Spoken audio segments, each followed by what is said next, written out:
Hello again, my friends. Destiny is set 700 years in the future. Humanity is on the verge of oblivion. The solar system is overrun by a multitude of hostile alien species, each with its own burning desire to hunt down and obliterate the remaining pockets of human civilization. Each race has their own motivations for invading our home worlds, each with their own distinct hierarchies, weapons, cultures, languages and architecture, and yet all are linked by the force of darkness that threatens to wipe out humanity. The alien races that you fight in Destiny aren't just cannon fodder. Bungie has evolved the way enemy AI behaves. Remember, Destiny is an open world shooter populated with fire teams eager to reclaim their lost colonies, teams of guardians working together with tried and tested tactics for taking down enemies, and as a result, Bungie has created cunning enemy AI that works together to take you down. The aliens you face will have shared tactics of their own, enemy teamwork that has surprised and overwhelmed playtesters of the game. With every Bungie game, the aliens that you battle for survival are a crucial ingredient, and Destiny is no exception, so expect every little victory to crackle with that sense of satisfaction that Bungie has perfected.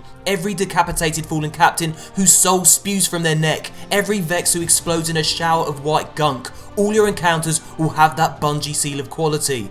So then, let's have a look at the den of space scum that you'll be battling over the next decade. First up, we have the Fallen, a vicious race of pirates tirelessly engaged in war against humanity. They were once a proud and honourable species split into various noble houses, but that time has long passed. The Fallen are now a nomadic, parasitic race scavenging all that remains from shattered human colonies. Bungie has confirmed in past interviews that the Fallen are Destiny's main enemy. Let's look at the Fallen hierarchy in more detail.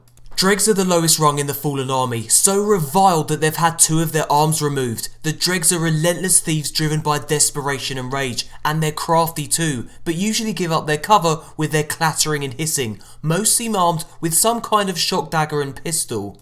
Vandals are a tier above DREGS, wielding swords and guns as they charge into battle. They often have long range capability, but lucky for us, their weapons take time to charge. Fallen packs are led by captains. Their hulking armour, energy swords and ability to quad wield make them a formidable foe, and they know it. They think they're better than us. They believe the earth belongs to them. Make no mistake, these bastards want you dead. And then we have Rixus Archonslayer, a powerful fallen soldier who dwells within the ruins of old Russia. Some say he once ruled the House of Devils, a particularly vicious fallen clan. Rixus has been seen wielding a flamethrower and seems to have the power to teleport at will. If you're powerful enough to take him down, you'll be rewarded with a loot drop. In the E3 demo, the Guardian who managed to defeat Rixus was awarded with an exotic heavy machine gun called Thunderlord. And sometimes Fallen packs enter battle with hovering turrets called SHANKS that confuse and harass their foes. Let's have a look at some in action. Trouble. Coming back to you. Fallen SHANKS, shoot them.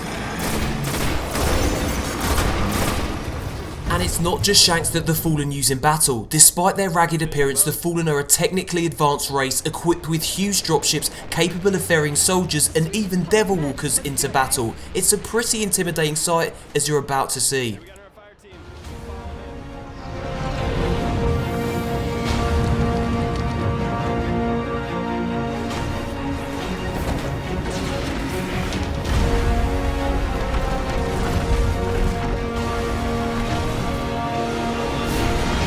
So then, let's have a look at the Devil Walker in more detail. Now, the Devil Walker is a terrifying bit of machinery. On the top there's a powerful turret capable of doling out some serious damage. On the front is a railgun able to cut through anything foolish enough to be standing in front of it, and on the sides are metallic flaps that can open and send out SHANKS. And don't forget, this thing has legs, meaning that it can maneuver itself over tricky terrain. The Devil Walker is a multiple threat death machine, and if you want to take it down, you'll need to assemble a group of guardians. The E3 demo showed 7 guardians throwing everything they had at this thing. It appears the only way to defeat it is to blast off its heavy plate armour.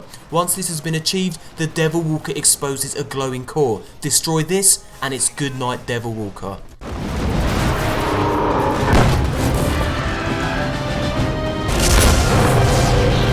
Alright, fire team, way to go! So then, the Fallen Army is comprised of DREGS, VANDALS, Captains, SHANKS, Devil Walkers and Dropships, a formidable threat to humanity, I'm sure you'll agree. But before we examine our next alien race, here's a fun fact for you. To impress gamers who visited the Gamescom Expo in Germany, Bungie had its design team create a full-size Fallen statue complete with glowing eyes and neon blue energy swords. I was lucky enough to see this thing in person and I can assure you it was pretty damn impressive. For those of you who missed it, here it is.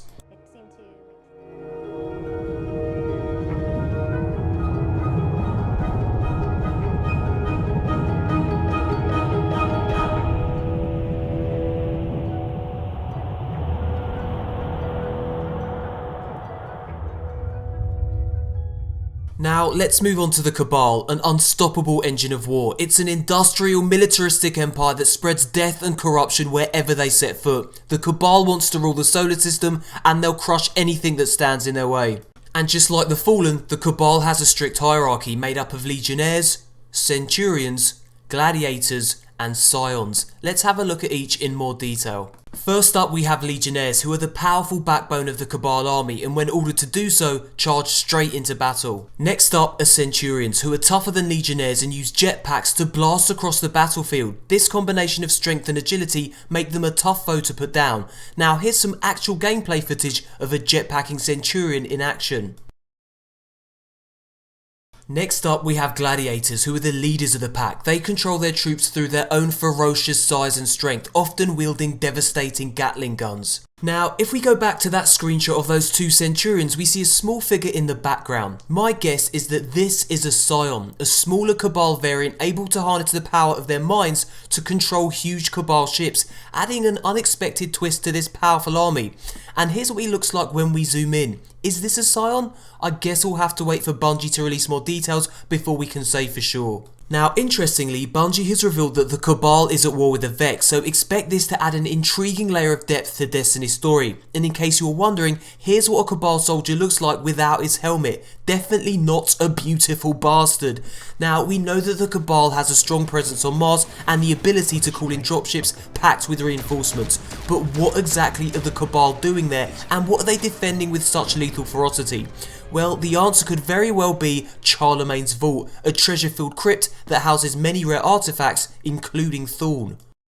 Game Informer describes the Cabal as an unstoppable Roman empire from space, spreading out to take the solar system for their own. Everything about the Cabal is big, from their bulky ships to their heavily armoured soldiers. Cabal architecture is dirty and menacing, smoke issuing from vents and messy oil pouring down the sides. If you kill a Cabal soldier, they collapse with a crash and squirt oil from their armour. That is if you kill a Cabal soldier. These hulking beasts were born and bred for war.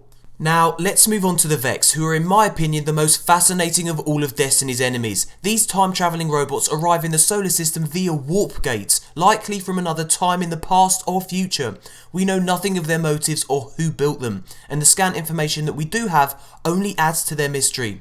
First up, let's look at the Vex hierarchy, which is made up of Goblins, Hobgoblins, Minotaurs, Hydras and Harpies. Now, let's look at each of these in more detail. First up, we have Goblins, who attack in swarms in order to harass and overwhelm their enemies. Next up are Hobgoblins. These Vex are larger and tougher than their smaller Goblin variant.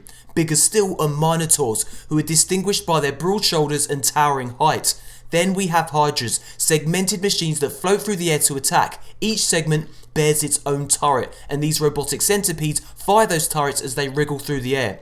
As for Harpies, well, no images exist as yet, but according to Game Informer, Harpies fly rapidly in and out of a fight, occasionally pausing to open their shells to reveal a writhing mass of filaments before they begin to fire. Now, the screenshot that you see here is interesting for two reasons. Firstly, we see the Vex and Fallen working together to chase down a Guardian. I've already talked about how the Vex and Cabal are at war with each other, so it's interesting to see that the Vex and Fallen are actually working together.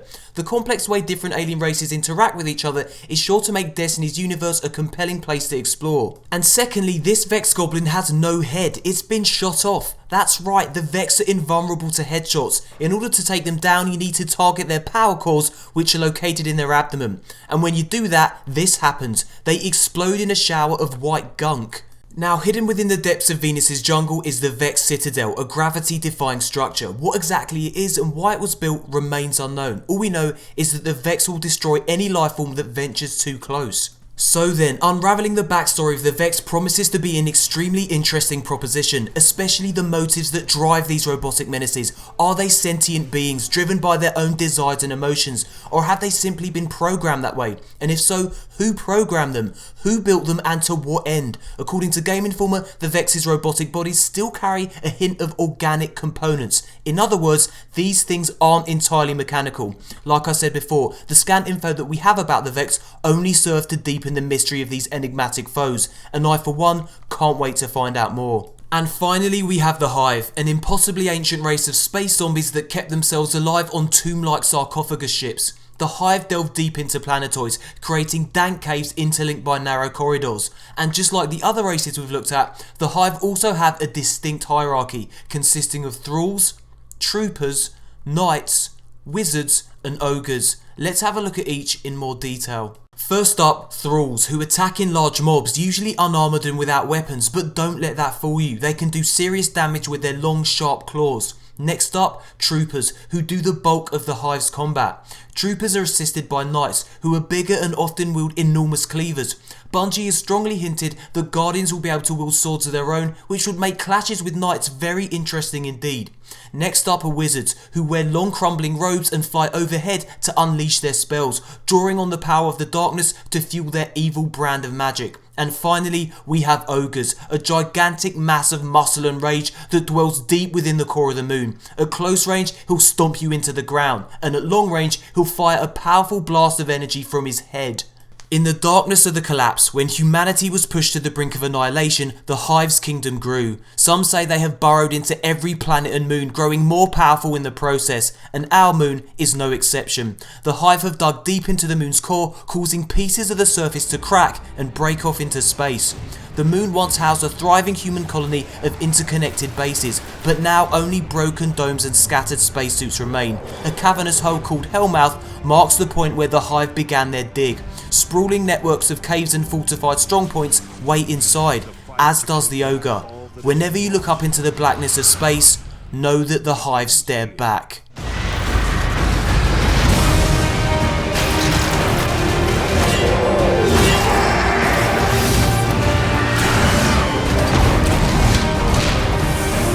And if we can fulfill our destiny, we will become legend.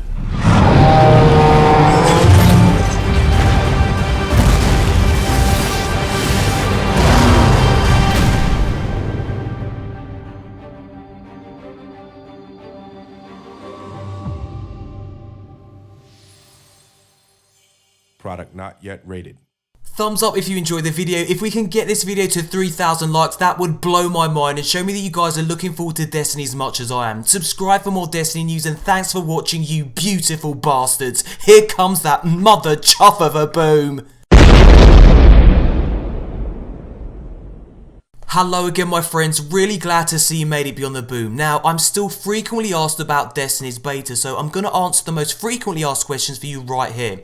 The beta launches this summer. Bungie has yet to give a specific date though, but don't worry, when Bungie's ready to share that info, you'll know about it. To guarantee yourself a beta access code, all you need to do is pre-order the game from a participating retailer. Once you have your code, you enter it into Bungie's code redemption portal, and hey presto, you've reserved your place on the beta. And don't worry if you're still unsure as to which console you're going to play the beta on. You don't need to make your mind up about that just yet. Your beta access code lets you reserve your seat for the playtest. Before the beta launches, Bungie will invite you to download the beta to whichever platform you prefer.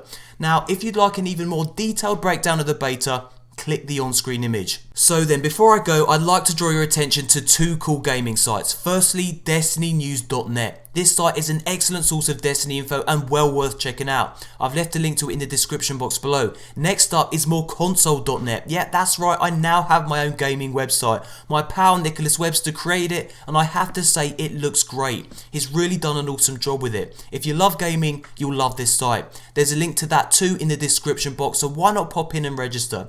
And one last thing, I've hidden a beta access code in this video. If you want to redeem it, you need to be lightning quick as these things go super fast. Good luck. And I just wanted to say thank you for continuing to support my channel. I've just passed 40k subs, and to be honest, I'm utterly staggered as to how quickly that number seems to be growing. Thank you so much. And as always, until next time, Guardians.